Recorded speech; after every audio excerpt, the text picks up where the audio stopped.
Yes everyone, देखो बेटा, मैंने आप लोगों को एक टॉपिक कहा था आज लिखने के लिए। आप लोग क्योंकि अलग अलग टाइम पे आते हैं, फिर पता नहीं लगता कौन सा टॉपिक लिखना है। तो अभी हम लिखेंगे वो टॉपिक थोड़ी देर में। पहले कुछ क्वेश्चंस कर रहे हैं। Write down. एक क्वेश्चन देता हूं आपको। Find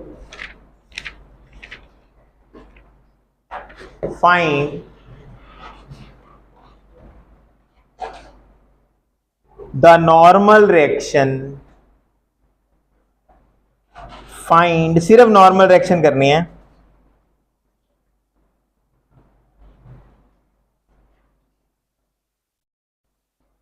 find the normal reaction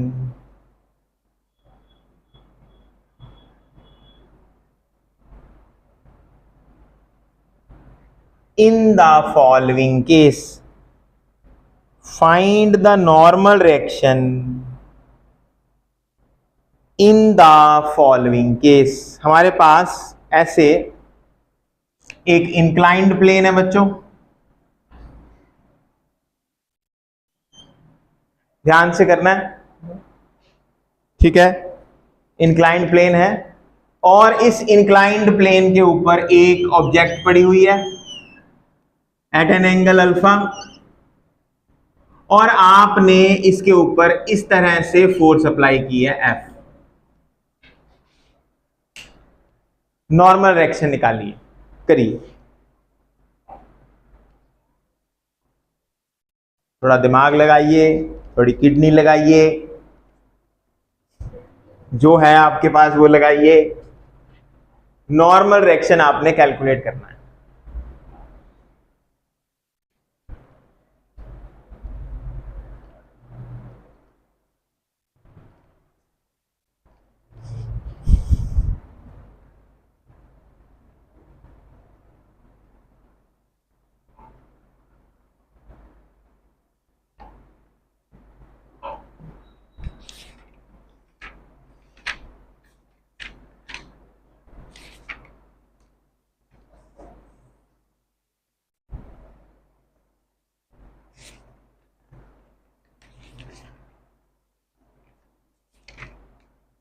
yes, any answer?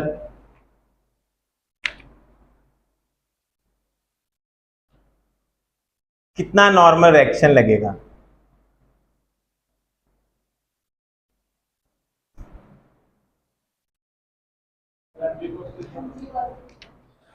mg cos theta, ठीक है। तो हम बात करते हैं एक नॉर्मल, जो हमने आज तक पढ़ा है वो हमने ये पढ़ा है कि जब भी वृद्धि एक ऑब्जेक्ट पड़ी हो बेटा किसी इंक्लाइंड प्लेन पे एट एन एंगल अल्फा, इसका वेट हमेशा नीचे लगता है mg। इस mg के दो कंपोनेंट्स बनते हैं, इस तरफ और इस तरफ। ये एंगल अल्फा होता है तो ये एंगल भी अल्फा होता है बच्चे। इस तरफ कंपोनेंट बनता है mg cos अल्फा, और इसके परपेंडिकुलर इस तरफ कंपोनेंट बनता है mg sin अल्फा। जितनी फोर्स नॉर्मली नीचे लग रही है उतनी ही नॉर्मल रिएक्शन मिलेगी हमें। नॉर्मल रिएक्शन क्या होती है? जो ये सरफेस है इस पे नॉर्मली कितनी फोर्स लग रही है। तो n की वैल्यू आप mg cos अल्फा यहां लिख लेते हैं। ये वृद्धि कौन सा केस है बेटा? नॉर्मल, जिसमें इस ऑब्जेक्ट पे और कोई फोर्स नहीं लग रही, सिर्फ इफेक्ट ऑफ वेट है। आप यहां पे भी mg cos थीटा ही कह रही हैं।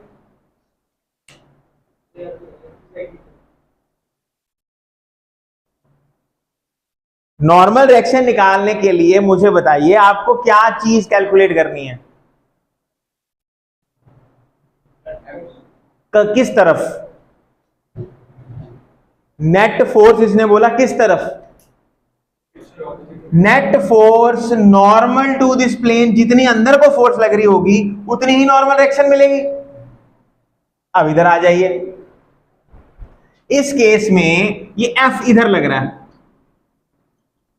और इसका वेट mg नीचे लग रहा है, और इस सरफेस के नॉर्मली जो वेट का कंपोनेंट है, अगर ये एंगल अल्फा है तो इधर कंपोनेंट क्या होगा? mg cos अल्फा, और इसके इधर परपेंडिकुलर क्या बनेगा? mg sin alpha. अगर वेट देखा जाए तो mg cos अल्फा अंदर लग रहा है वृद्धि। इसी तरह इसके भी तो दो कंपोनेंट बन सकते हैं f के। अगर ये एंगल अल्फा है तो ये एंगल भी अल्फा होगा। तो एफ का कंपोनेंट इस तरफ क्या बनेगा, एफ कॉस अल्फा, और इसके परपेंडिकुलर इस तरफ क्या बनेगा, एफ साइन अल्फा। अब अगर आप ध्यान से देखें, इस सरफेस के नॉर्मली दो फोर्सेस नीचे लग रही हैं, कौन कौन सी, दूसरी एफ साइन अल्फा। आपको अगर एफ फोर्स दिखा रहे हैं तो उसका भी तो कुछ इफेक्ट सोचो, कि इस एफ का ये वाला कंपोनेंट नीचे लग रहा हो परपेंडिकुलर, यानी ये दो फोर्सेस इस सरफेस के नॉर्मली लग रही हैं, तो नॉर्मल डायरेक्शन जो मिलेगी हमें इस केस में, नॉर्मल डायरेक्शन हमें मिलेगी m g cos alpha plus f sine alpha. हाँ जी बताइए, क्या आप समझ गए हैं बात। अब अगर इंक्लाइन प्लेन ऐसा होता, फिर से बात करते हैं, ये आप इस तरह से ऑब्जेक्ट रखी हुई है आपने, वृद्धि अब इस तरफ फोर्स लग रही है बेटा एफ। अब क्या, अब क्या होता है इस केस में, अब इस ध्यान से देखो, ये एम जी नीचे लग रहा है, इस तरफ कंपोनेंट क्या बनेगा, एम जी का कंपोनेंट क्या है, एम जी कॉस अल्फा, और इस तरफ एम जी का कंपोनेंट क्या बनेगा, एम जी साइन अल्फा। ये एंगल अल्फा है, ये भी एंगल अल्फा है, सही है वृद्धि। अब ध्यान दे बेटा, इस एफ को फिर मैं तोड़ रहा हूं दो हिस्सों में। अब एफ इधर है तो दो कंपोनेंट ये बनेंगे। हमेशा याद रखो, जो दो कंपोनेंट हैं उनके बीच में से एफ निकलना चाहिए, और दूसरा दोनों क्या होने चाहिए आपस में, परपेंडिकुलर 90 डिग्री पे होने चाहिए। अगर ये एंगल अल्फा है, हाँ जी, इसमें बताओ कौन सा एंगल होगा अल्फा,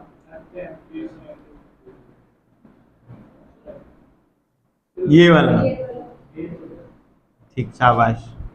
तो एफ का कंपोनेंट इस तरफ बनेगा एफ कॉस अल्फा, और इसके परपेंडिकुलर इधर क्या बनेगा, एफ साइन अल्फा। अब वृद्धि देख बेटा, जब आप फोर्स इधर लगा रहे थे तो एक कंपोनेंट mg में ऐड हो रहा था।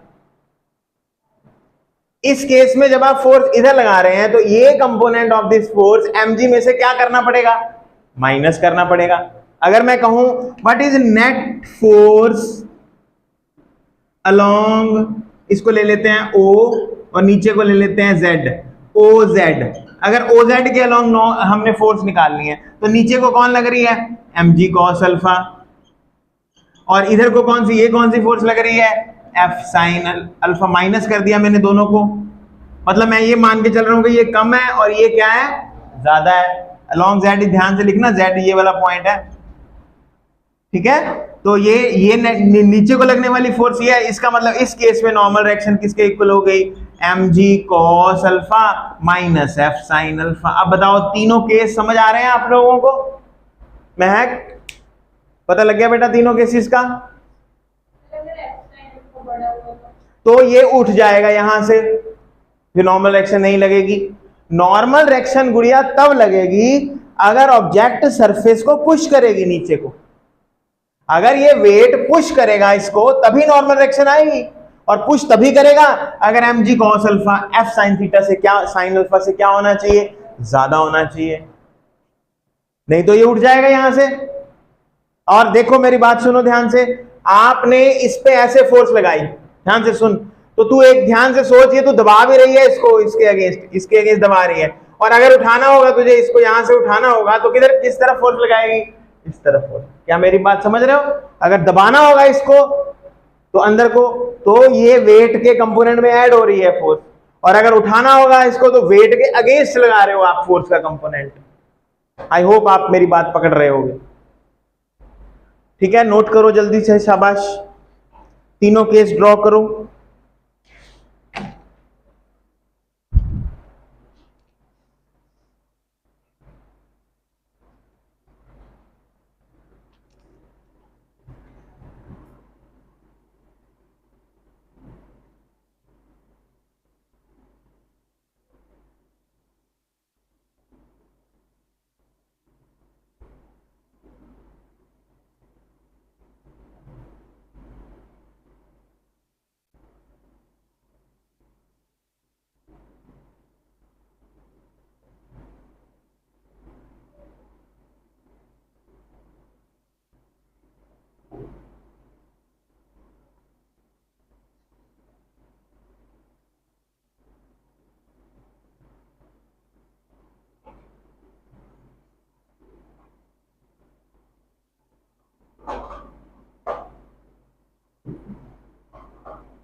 मैं कहा आप तो स्कूल से आ रहे हो बेटा सीधा, स्कूल टाइमिंग्स क्या है? 2:20। नेक्स्ट क्वेश्चन बोलूं?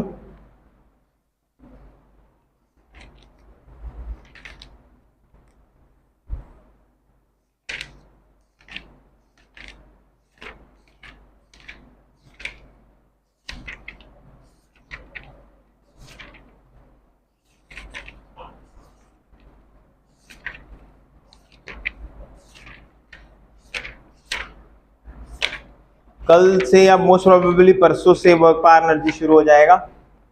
ठीक है, आज इतने क्वेश्चन करेंगे, बाकी एक मैंने छोटी सी असाइनमेंट आपको और देनी है, इसके न्यूमेरिकल्स आपने करके लाने हैं, सबमिट करानी है वो assignment, laws of motion and friction की मिलेगी। ठीक है, आज या कल दे दूंगा मैं आपको। लिखो जी, a monkey of mass 40 kg, a monkey of mass 40 kg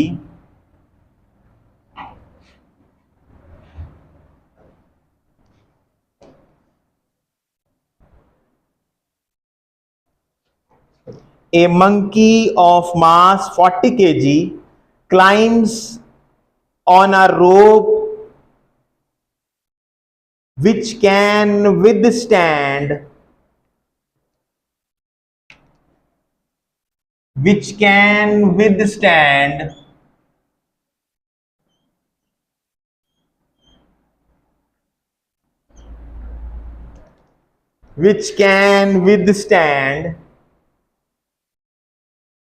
a maximum tension of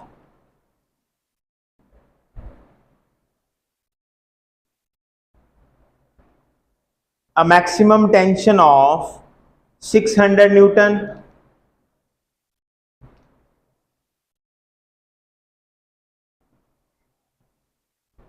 In which of the following cases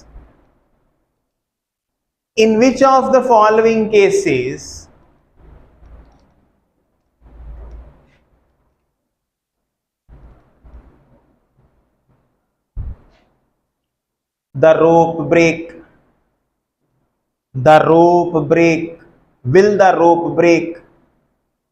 In which of the following cases will the rope break? Question mark. First case, number 1, monkey climbing up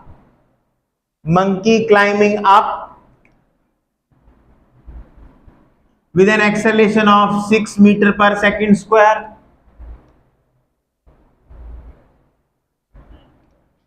Monkey climbing down with an acceleration of 4 meter per second square.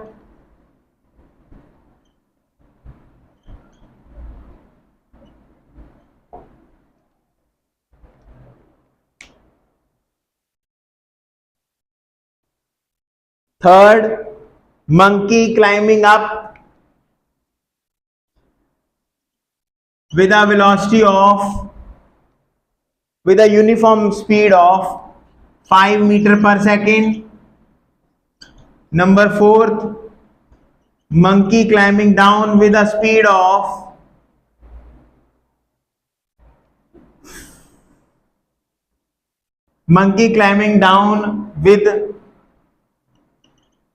Free fall आ रहा है monkey नीचे। ठीक है, अब चलो, अब मेरी बात को ध्यान से सुनना है।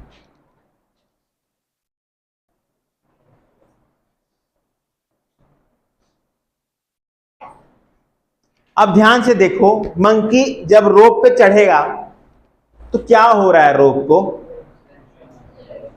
नहीं, डीप जाना है, एकदम डीपली स्टडी करनी है। देखो, ये है मंकी लटक गया रोप पे। ओ भाई बात नहीं, ओ टाणी स्ट्रेचेबल थी। मंकी लटक गया, अब रोप को कौन खींच रहा है नीचे को? मंकी का वेट। कौन खींच रहा है नीचे? मंकी का वेट। यानी सिर्फ वेट है मंकी का, मंकी पकड़ा बस उसको रोप को, तो मंकी का वेट खींच रहा है नीचे। अब मंकी ऊपर चढ़ना चाह रहा है, क्या करना चाह रहा है? ऊपर चढ़ना चाह रहा है। अगर मंकी ऊपर चढ़ना चाह रहा है, विद एक्सेलरेशन चढ़ना चाह रहा है, तो मंकी ने लगाई रोप पे फोर्स। मंकी ने लगाई रोप पे, लेकिन मंकी का वेट भी तो है नीचे लग रहा है जो। ओ भाई साहब मेरी बात समझ, इसको बाद में लिख लियो। बिल्कुल, एक तो वेट नीचे लग रहा है उसका, रोप की क्या गलती है? ये देखो बेचारी, रोप पे क्या हो रहा है। एक तो रोप मंकी के वेट को लेके पकड़ी हुई है, और एक मंकी चढ़ना चाह रहा है ऊपर, फोर्स लगा रहा है रोप पे। तो कितनी फोर्सेस लग रही हैं रोप पे? कौन कौन सी? जब मंकी ऊपर जा रहा है तो रिएक्शन बोलेंगे इसको, रिएक्शन ऑन द रोप। एक तो मंकी का वेट लग रहा है भाई साहब नीचे को, और एक और खींच रही है वो नीचे को खींच रही है रोप को। रोप को नीचे खींचा जा रहा है, प्लस एम ए। ये एम ए कहां से आई? फोर्स लगाई किसने? मंकी ने। उस फोर्स से मंकी ऊपर गया, कितनी एक्सेलरेशन से? किससे गया ऊपर? 6। तो इतना फोर्स लगाया मंकी ने रोप पे चढ़ने के लिए। क्या तुम ये बात मेरी समझ रहे हो? है जी? ये रिएक्शन आई, दो फोर्सेस लग रही हैं, दो फोर्सेस एक्ट कर। अब मंकी उतरना चाह रहा है, किधर? नीचे। कौन खींच रहा है मंकी को? कोई आजा, सीधा ही आजा। किस फोर्स से खींच रही है? 9.8 मीटर पर सेकेंड स्क्वायर एक्सेलरेशन से खींच रही है। मास इंटू एक्सेलरेशन, फोर्स आ गई। लेकिन मंकी किससे आना चाहता है? 4 से। मंकी किससे आना चाहता है? 4 से। किससे आ रहा है वो? 4 से आ रहा है। तो मंकी रोप को एक तरह से ऊपर की तरफ फोर्स लगा रहा है। मंकी चाहता है कि मैं धीरे धीरे जाऊं नीचे। मेरी बात को समझने की कोशिश करो। उस टाइम पे मंकी चाहेगा कि मेरी जो रिएक्शन है, मेरा जो वेट है, ये जो आ रहा है ना 4 मीटर पर सेकेंड, इसका मतलब मंकी रोप को छोड़ रहा है एक तरह से 4 पे धीरे धीरे नीचे आते हो। तो इस केस में जब मंकी नीचे जाएगा, ये कब थी रिएक्शन? अब जब रिएक्शन डाउन आएगी तो क्या बनेगा? mg में से माइनस करनी पड़ेगी आपको ma। वैसे भी जब आप नीचे आते हो तो रिएक्शन कितनी मिलती है उसके ऊपर? कल भी करा था हम लोगों ने। किसके ऊपर बात कर रहा हूं? जब आप नीचे किस पे नीचे आते हो? जी, एपरेंट वेट में।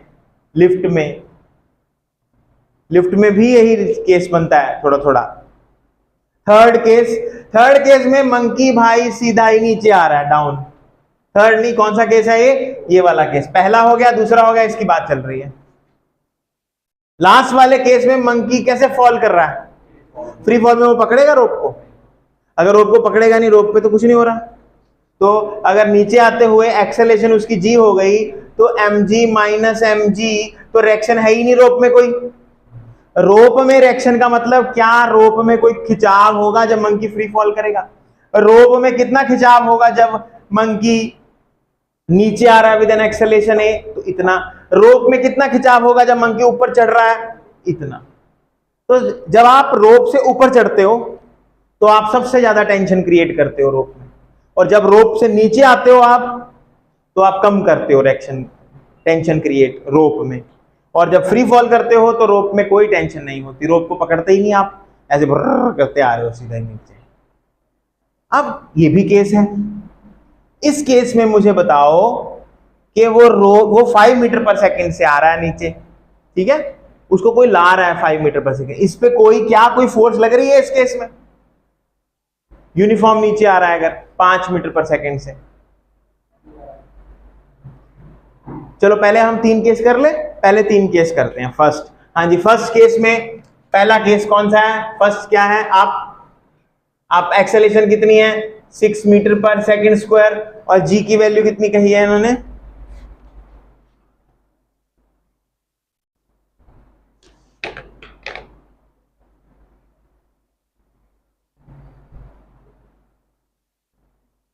टेन ली हुई है, जी की वैल्यू 10 ली है बेटा, जी की वैल्यू 10 लेनी है। तो फर्स्ट केस की रिएक्शन कितनी आ गई वृद्धि?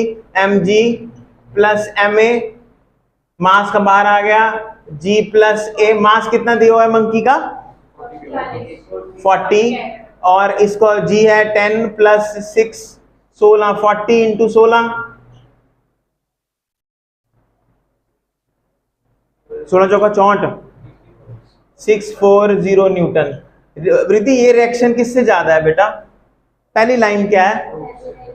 जितनी टेंशन रोप ले सकता है उससे ज्यादा है, तो इस केस में क्या करेगा? रोप क्या कर जाएगी? टूट जाएगी। तो इसमें लिखोगे रोप विल ब्रेक, रोप टूट जाएगी।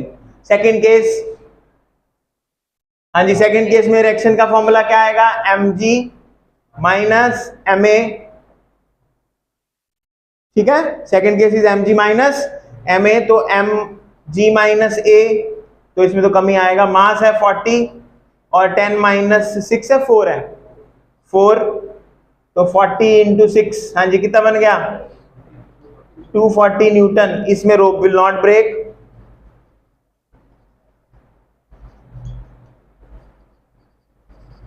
फोर्थ केस में रिएक्शन कितनी आएगी? 0, क्योंकि एम जी माइनस एम जी, तो इसमें भी रोप विल नॉट ब्रेक।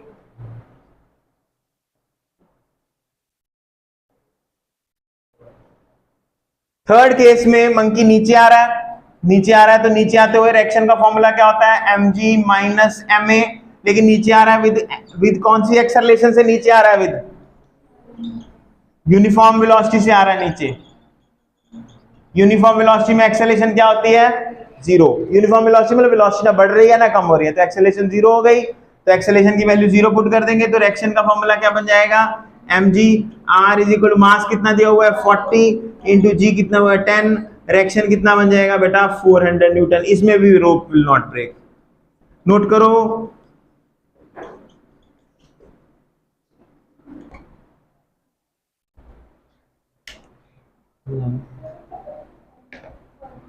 अब अच्छा, तो आर प्लस कर लो, सॉरी भाई, ये कह रही है, ठीक कहा इसने, थर्ड केस में कह रही है अप जा रहा है सर, ठीक है, अप जा रहा है तो प्लस हो जाएगी, फिर भी एक्सेलरेशन तो 0 ही है तब भी।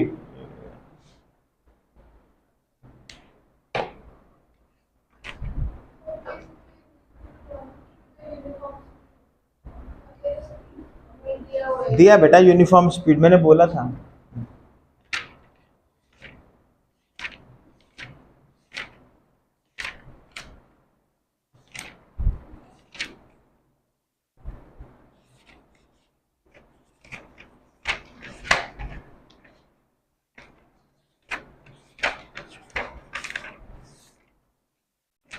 चलो अब सब वर्टिकल सर्कल लिख के दिखाओ, शाबाश। आज बस इतना ही करना, वर्टिकल सर्कल करें। अच्छा, what is the difference between the two velocities in a vertical circle? ऊपर और नीचे कितना डिफरेंस होता है for looping the loop? What is the difference of the two velocities in vertical circle? Raninder, यहां वेलोसिटी कितनी होती है बेटा? Velocity at the highest point and velocity at the lowest point कितनी होती है फॉर लूपिंग द लूप की बात की जाए तो? यहां पे कितनी होनी चाहिए बोलो, कौन बताएगा?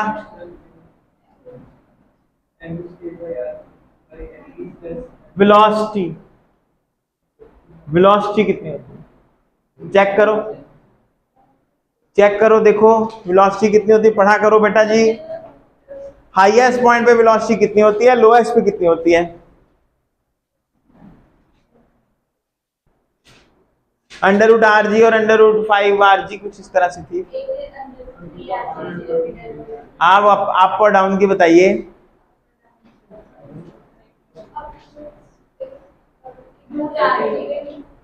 √RG कहाँ थी? और नीचे कितनी थी √5 RG। याद नहीं है, डिफरेंस पूछ रहा हूं मैं, क्या पूछ रहा हूं? तो √5 RG में से माइनस कर दोगे √RG, ठीक है। ओके, मिड में कितनी थी? Velocity should be greater than equal to √3RG। हाँ, ये सारी डेरिवेशन अब लिखनी है। चलो लिख के दिखाओ फटाफट, शाबाश, खींच दो काम। बेटा तेरे डाउट तो होंगे, जो तूने कत्लेआम किया है कॉपी में, इसमें तो मतलब मैं अगर तुझे खुद नहीं समझ आना क्या लिखा है क्या?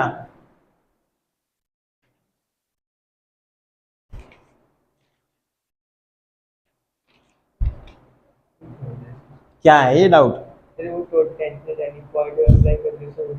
टेंशन तो निकाली नहीं है, ये तो हम लोगों ने वेलोसिटीज में रिलेशन निकाला है। काइनेटिक एनर्जी हमने क्या किया था, हमने नीचे ऊपर वेलोसिटी निकाल ली है, नीचे हम निकालना चाह रहे हैं, तो हमने इन दो पॉइंट्स के बीच में कंजर्वेशन ऑफ एनर्जी लगाया। हमने कहा kinetic energy at the highest point plus potential energy at the highest point is equal to kinetic energy at the lowest point plus potential energy at the lowest point. ये at the lowest point है, ये at the highest point. Lowest point मतलब इस point पे potential तो है नहीं है, बिल्कुल बहुत थोड़ा सा ऊपर है ये। और ये कितना ऊपर है? ये कितना था हाइट? हाइट कितनी थी? 2r। ये हाइट 2r है। वेलोसिटी हाईएस्ट पे पता है, ये लोएस्ट निकालनी थी। ये इस फॉर्मूले की हेल्प से हमने ये निकाली है, वैल्यू पुट करके, ठीक है। ये याद करो सारा, अभी याद करना है और लिख के दिखाओ। चलो शाबाश।